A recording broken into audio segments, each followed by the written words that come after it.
Congressman, thank you for joining.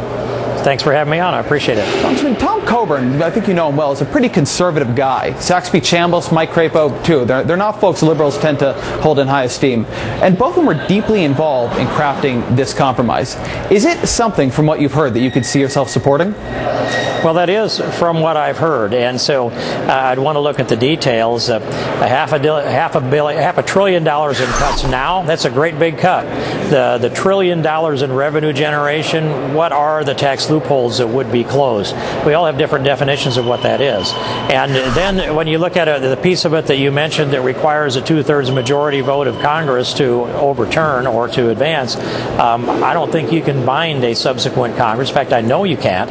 So that would take a constitutional amendment to get to a supermajority requirement. Otherwise, a simple majority would just write in notwithstanding language that would take care of that supermajority that's requested. So there's many moving parts to this. I think what I do like is that Democrats and Republicans have proposed hard choices that have been presented to the American people.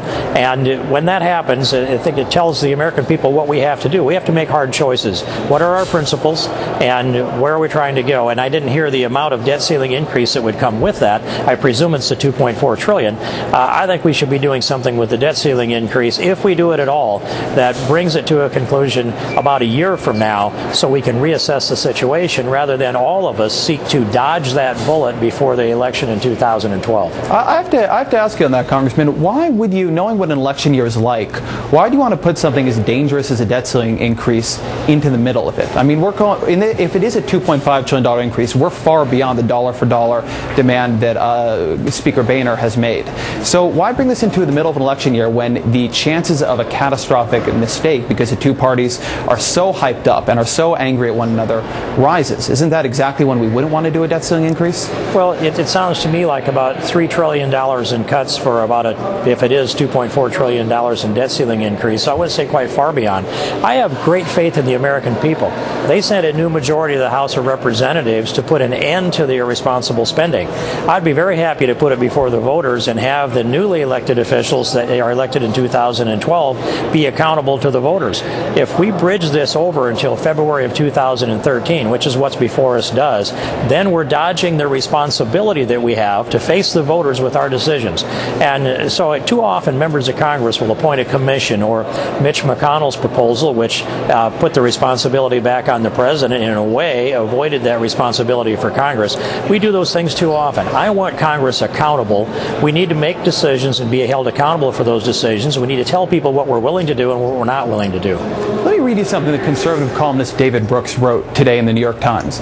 He was writing about Republicans, and I think in primarily House Republicans, actually, and he said, quote, "They do not believe in seizing opportunities to make steady, messy progress towards conservative goals. They believe that politics is a cataclysmic struggle. They believe if they can remain pure in their faith, then someday their party will win a total and permanent victory over its foes." Is he accurately describing the negotiating position of you and your colleagues? Well, I wouldn't describe him as a conservative, but I think he's describing the position of some of my colleagues. In that, and sometimes in debates, usually it's off channel, not in the public debate, about how we get to perfection. I hear debates that say that don't accept the lesser of two evils, and that happens in political races as well as in policy decisions.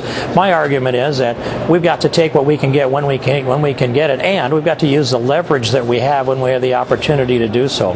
My regret and where we stand today is that we weren't willing to use the leverage of the continuing resolution debate as far as I think we should have gone, and I'm concerned that we won't be using the leverage of this debt ceiling debate and take it as far as we should go as well. Congressman Steve King of Iowa, thank you so much for joining us. Thank you very much.